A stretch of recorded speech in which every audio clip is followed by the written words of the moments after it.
मित्रों नमस्कार, मैं हूं राकेश कुमार। आप देख रहे हैं मत अभिमत। शिक्षकों की अगर बात करें तो आज फिर शिक्षकों ने साबित कर दिया कि अगर वो एकजुट हो जाएं तो किसी की भी धरती खसका सकते हैं, पांव के नीचे से जमीन निकल सकता है। और आज वही किया है बंशीधर ब्रजवासी ने। आपको याद होगा बंशीधर ब्रजवासी जो शिक्षक नेता थे और शिक्षकों की लड़ाई को लेकर, आपको याद होगा वो के पाठक का ज़माना, जब के पाठक रोज नए नित एक नया निर्देश दे रहे थे। उसमें बहुत सी चीज़ें ऐसी थी जो शिक्षकों के हित में नहीं थी या शिक्षा के हित में नहीं थी जैसा माना जाता था, और उसको लेकर लगातार बंशीधर ब्रजवासी उनके खिलाफत कर रहे थे। और जब खुले रूप से वो खिलाफत करने लगे तो फिर उनको उसका भुगतना भी भोगना पड़ा, और हुआ ये कि उनको निलंबित कर दिया गया, सस्पेंड कर दिया गया। और सस्पेंशन के बाद ही उन्होंने कहा था कि जब तब तक यह व्यवस्था नहीं सुधरेगी जब तक मैं चुनाव लड़कर सदन में नहीं पहुंचूंगा। संयोग देखिए कि लोकसभा चुनाव हुआ और तिरहुत के जो स्नातक जनप्रतिनिधि थे, विधान पार्षद थे संसद में, और जगह हो गई खाली। हुआ चुनाव हुआ तो आप जानते हैं कि तिरहुत स्नातक क्षेत्र पर लगातार जदयू का वर्चस्व रहा है। लेकिन इस बार स्थिति ये हो गई कि जदयू के जो कैंडिडेट हैं, इस बार स्नातक उपचुनाव जो हो रहा है तिरहुत में, वो चौथे नंबर पर चले हैं। जी हाँ, चौथे नंबर पर। और राजद तीसरे नंबर पर, जनसुराज दूसरे नंबर पर, और सबसे ऊपर हैं निर्दलीय बंशीधर ब्रजवासी। बंशीधर ब्रजवासी की बातें आपने सुनी होगी निश्चित रूप से, और शिक्षकों के लिए लगातार लड़ते रहे। और सबसे बड़ी बात है कि कभी दब के या किसी अपने विचार से समझौता करके वो कभी आगे नहीं बढ़े। और यही कारण है कि सारे शिक्षकों का उनको साथ मिला। केवल शिक्षक ही नहीं, शिक्षक के अलावे जो भी लोग व्यवस्था से परेशान हैं या संघर्ष करने वाले लोग हैं, जिनके विचार में कहीं ना कहीं समाज के विकृतियों को देखकर एक आंदोलित विचार उत्पन्न हो रहा है, उन सारे लोगों ने साथ दिया है। और आज स्थिति ये बनी है कि चारों तरफ बंशीधर ब्रजवासी की चर्चा हो रही है। कारण ये है कि उन्होंने स्थापित पार्टियों को, जदयू को, एनडीए को, राजद को, और अभी पूरे तामझाम के साथ आए हुए जनसुराज को, सबको पीछे छोड़ दिया एक निर्दलीय साधारण से शिक्षक ने, जो मुजफ्फरपुर के मरवन स्थित रक्षा पूर्वी उच्च विद्यालय के प्रखंड शिक्षक रहे हैं। 2005 में वो प्रखंड शिक्षक बने और लगातार काम करते रहे। मुजफ्फरपुर के रहने वाले हैं, लेकिन शिक्षकों के हित की बात लगातार करते रहे। और वही कारण हुआ कि जब के पाठक ने रोज नए नियम बनाने की बात की, ट्रांसफ़र का मामला था, लोगों को दूर भेजने का मामला था, समय, स्कूल के समय अवधि का मामला था, मीडिया के सामने कोई बोल नहीं सकता है, मोबाइल का उपयोग नहीं कर सकता है, इन सारी चीज़ों पर खुलकर वो सामने आए थे और उनको निलंबित कर दिया गया था। देखिए, अभी प्रथम वरीयता का जो वोटिंग है, मतगणना है, वो हो गया था। आपको याद होगा 5 दिसंबर को शिवहर, सीतामढ़ी, मुजफ्फरपुर और वैशाली के 197 बूथों पर मतदान हुआ था। और अब मतगणना हो रहा है, 20 टेबल पर मतगणना हो रहा है। प्रत्येक जो चक्र है उसमें 500 मतलब लगभग 10,000 एक चक्र में वोटों की गिनती हो रही है। वोटिंग भी अच्छी खासी पड़ी थी, लगभग 48%, और 75,886 मत डाले गए थे। प्रथम वरीयता की है जिसमें 23,003 वोट ब्रजवासी को मिला है। बाकी लोग की स्थिति बहुत पीछे है, लेकिन सबसे बड़ी बात यह है कि जो सेकंड पोजीशन है उसमें भी 10,000 का अंतर है। तो ये मान के चला जा रहा है कि ब्रजवासी के गले में माला पड़ चुकी है।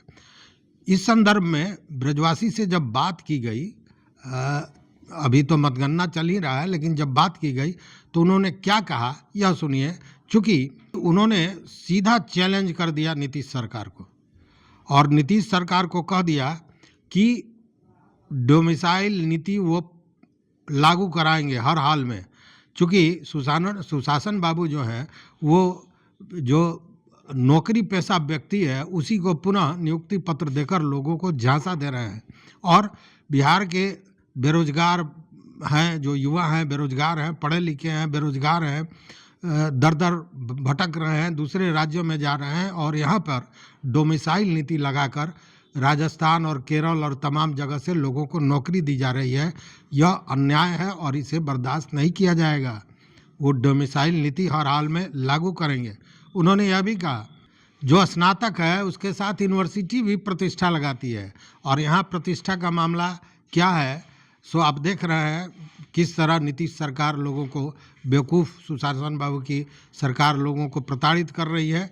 और इसीलिए मैं ये चाहूँगा और मैं करूँगा कि स्नातक रोजगार गारंटी योजना होना चाहिए। जिन लोगों को, जो लोग स्नातक करते हैं उनको रोजगार की गारंटी सरकार दे। ये बड़ी तल्ख भाषा में उन्होंने बात की, जरा उनकी बात को सुनिए आप। तिरहुत में संघर्ष की आवाज गूंजेगी, सदन के अंदर यह आवाज तिरहुत से निकलेगी, लेकिन इस आवाज की आगोश में पूरा हिंदुस्तान होगा। अभी राजनेताओं ने संघर्ष की दीपक को बुझा दिया है, टिमटिमा दिया है। कोई बाहरी आयातित लोगों को लाकर लैंड कर दे रहा है जिसकी पहले कोई पहचान नहीं है, संघर्ष में कभी रहा नहीं है। वैसे लोग आकर के क्या करेंगे यहाँ? हमारी तो पहचान है संघर्ष की, हमने संघर्ष किया है, संघर्ष में अपनी नौकरी तक कुर्बान कर दी, लेकिन हमने कभी उसूलों से समझौता नहीं किया है। और हम लोग लड़ाई लड़ने जा रहे हैं, बिहार में डोमिसाइल लागू कराएंगे। ये सुशासन बाबू जो बिहार के शिक्षित बेरोजगारों का मजाक बना रहे हैं, इस मजाक का हिसाब होगा। बिहार का बेटा बेरोजगार है और राजस्थान और केरल के लोगों को रोजगार मिल रहा है, जो पूर्व से बहाल हैं, फिर उन्हीं लोगों को बहाली का पत्र देकर गुमराह किया जा रहा है। ये सभी का हिसाब होगा। डोमिसाइल नीति लागू कराने की लड़ाई होगी। इस राज्य के अंदर जो अकुशल मजदूर हैं उनके लिए भी रोजगार गारंटी योजना है। हम चाहते हैं कि इस देश के अंदर जो स्नातक हैं, स्नातकों के नाम के साथ डिग्री में लगा रहता स्नातक प्रतिष्ठा, तो प्रतिष्ठा जैसा शब्द जिसके साथ लगा हो, प्रतिष्ठा की डिग्री यूनिवर्सिटी अवार्ड करती हो, और वह अपना भरपेट भोजन की व्यवस्था नहीं कर पाता है तो तमंचा लेकर अपराध करता है। मैं चाहता हूं इस देश के अंदर स्नातक रोजगार गारंटी योजना लागू हो कि अगर आपने स्नातक की डिग्री दी है तो रोजगार की गारंटी भी सुनिश्चित करो। हिंदुस्तान किसी एक व्यक्ति की बपौती नहीं है। यहाँ के हर संसाधन पर, यहाँ के हर जन्मने वाले बेटा का, बेटी का अधिकार है। हम इसके लिए लड़ाई लड़ने जा रहे हैं। तो सुना आपने, लेकिन ब्रजवासी एक अपने दूसरे अंदाज के लिए भी जाने जाते हैं, और वो जाने जाते हैं कि हर बात में जवाब वो दोहा से, शायरी से भी देते हैं, और उसे बड़ा पसंद भी किया जाता है। देखिए, जब एक पत्रकार ने पूछा तो 2 सवाल जिसका जवाब बहुत लंबा चौड़ा हो सकता था, उसको 2 शब्दों में किस तरह उन्होंने कविता के माध्यम से सामने रख दिया, जरा ये अभी सुन लीजिए। क्या कहेंगे अपनी जीत को लेकर के? अब तो जीत सामने। क्या हार में क्या जीत में किंचित नहीं भयभीत मैं, कर्तव्य पथ पर जो मिला यह भी सही वह भी सही। अच्छा बंसी जी, जिस तरीके से आपको बर्खास्त किया गया था और सरकार दमन किया था, तो ऐसे में आप तो अब आंधियां मगरूर दरख्तों को पटक जाएंगी, बस वही साख बचेंगी जो लचक जाएंगी। आसमां छूने का मजा मिल जाएगा सुशासन बाबू जब आपके पैर की जमीन खिसक जाएगी। तो आपने सुना, मतलब बंशीधर ब्रजवासी विजय पताका लहरा चुके हैं, लेकिन इसका असर क्या होने जा रहा है जरा यह समझिए। यह तो स्पष्ट हो गया कि नीतीश बाबू के सरकार में के पाठक के समय जो चीज़ें हुई थी उससे शिक्षक खासे नाराज हैं।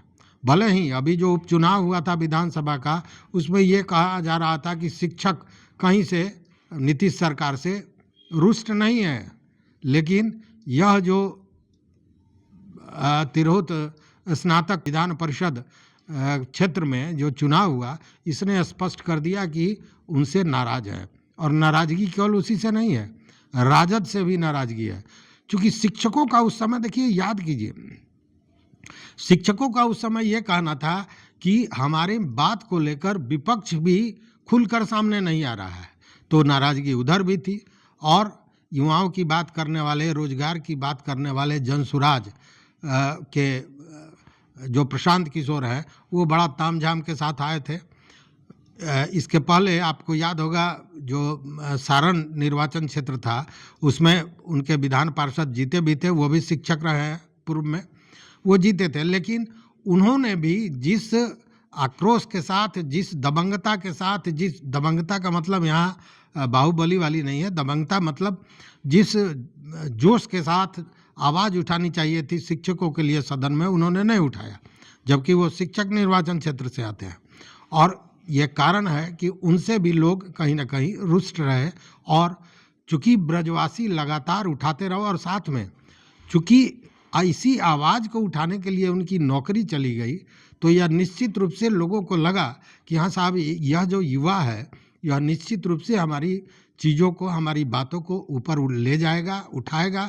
इसलिए कि, और वो कहते भी हैं, ब्रजवासी कहते भी हैं कि मेरे पास है क्या जो छीन जाएगा, नौकरी तक तो चली गई है, तो मैं संघर्ष करूंगा और शिक्षकों को, जो स्नातक लोग हैं, जो पढ़े लिखे लोग हैं, उनको न्याय दिलाऊंगा, उनके लिए काम करूंगा। और वो चीज़ें सामने आ गई। जो प्रण लिया था ब्रजवासी ने कि जब मैं चुनाव जीतूंगा और सदन में जाऊंगा तभी मैं कुछ कर सकता हूं, उसके पूर्व मैं कमज़ोर हूं, तो वो अब सदन में जाने की तैयारी उनकी हो चुकी है। अब देखिए कि यह झटका जो जदयू और राजद जैसी बड़ी पार्टियों को लगा है, वो इस झटका को कैसे ठीक कर सकते हैं। चूँकि ये जोर का झटका है, लेकिन लगा धीरे से है, लेकिन यह आने वाले विधानसभा चुनाव का एक बानगी भी है कि विधानसभा चुनाव में अगर शिक्षकों में यह रोष बरकरार रहा तो इसका असर बुरा होगा दोनों के लिए। अब देखते हैं आगे क्या होता है। लेकिन सारे शिक्षक, आज जितने हमारे शिक्षक मित्र हैं उनसे बात हुई है, सारे लोगों ने प्रसन्नता जाहिर की है और कहा है कि यह शिक्षकों की जीत है, यह सारे पढ़े लिखे लोगों की जीत है, जो बंशीधर ब्रजवासी की जीत के रूप में सामने आया है। सभी प्रसन्न हैं आज, तो आप भी खुशी मनाइए, आपको भी बधाई। देखते रहिए मत अभिमत। मित्रों, इस पे अगर आपका कोई विचार हो, कोई मत हो, तो ज़रूर हमारे कमेंट बॉक्स में बताइएगा। और चैनल पर नए हो तो सब्सक्राइब कीजिए, लाइक कीजिए, दोस्तों के साथ शेयर कीजिए और अपना विचार, जैसा मैंने कहा, ज़रूर दीजिए। बहुत बहुत धन्यवाद, कोटिशः आभार।